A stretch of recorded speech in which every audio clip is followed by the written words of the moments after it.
भारत में यातायात के कई नियम और कानून हैं जो लोगों को सुरक्षित रख सकें। भारत में यातायात के नियम तो अच्छे हैं, पर उन नियमों का परिपालन ठीक तरह से नहीं हो पाता। इसका दूसरा कारण ट्रैफिक नियमों में शिक्षा की कमी भी है, जिसके चलते कई लोग जाने अनजाने में यातायात नियमों की अवहेलना कर देते हैं और इसी अवहेलना के चलते रोजाना सैकड़ों लोगों की मौत हो जाती है। नमस्कार, मैं शुभ दीक्षित स्वागत करता हूं आप सभी का IMS टुडे में। और मैं मौजूद हूं इस वक्त गाजियाबाद के बेहद ही व्यस्त इलाके में, जहां पर दिन भर गाड़ियों का आना जाना लगा रहता है। मैं हूं इस वक्त गाजियाबाद के हापुड़ चुंगी इलाके में और यहां पर मैं बात करने आया हूं रोड एक्सीडेंट्स के बारे में। बीते ही कुछ दिन पहले साइरस मिस्त्री, जो कि एक जाने माने उद्योगपति थे, उनकी कार एक्सीडेंट में मौत हो गई थी। बताया जा रहा है कि उनकी कार की स्पीड बहुत ज़्यादा थी, ना ही उन्होंने स्पीड बेल्ट लगाई हुई थी, जिस कारण उनकी कार एक्सीडेंट के दौरान मौत हो गई।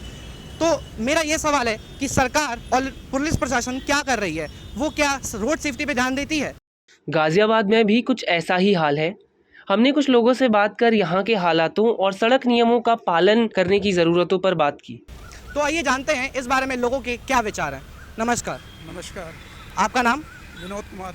जी, आप ये बताइए, जैसे अभी कुछ ही देर पहले यहाँ पे एक सड़क दुर्घटना हो गई थी, जहाँ पर एक ट्रक वाले ने एक बाइक वाले के ऊपर अपना पहिया चढ़ा दिया था। तो आपको क्या लगता है कि पुलिस को किन बातों का ध्यान रखना चाहिए जिससे ये सब रोड एक्सीडेंट्स ना हो?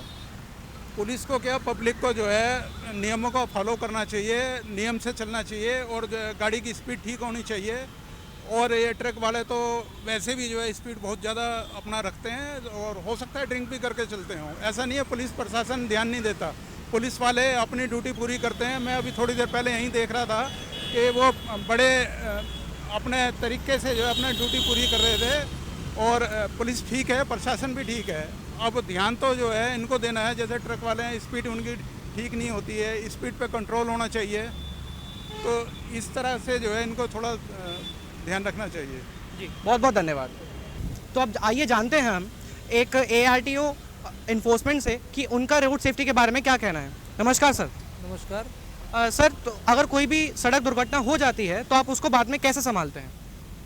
देखिए, जो सड़क दुर्घटना होती है वो किसी न किसी उसके पीछे कारण होता है, या लापरवाही होती है या जो है ओवर स्पीडिंग होती है। मोस्ट ऑफ द टाइम्स हो सकता है रोड इंजीनियरिंग भी उसमें एक फैक्टर हो सकता है, बट लीस्ट प्रोबेबिलिटी उसकी रहती है।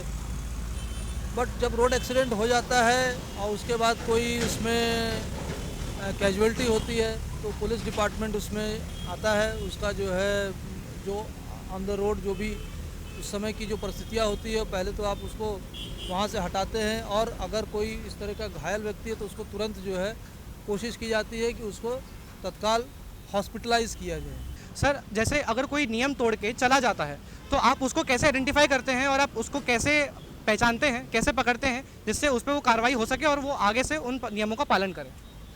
देखिए, ये तो पुलिसिंग का काम रहता है। अगर वहाँ कोई ऐसी एविडेंस हमको मिलती है तो वो फर्दर इन्वेस्टिगेशन का पार्ट हो जाता है।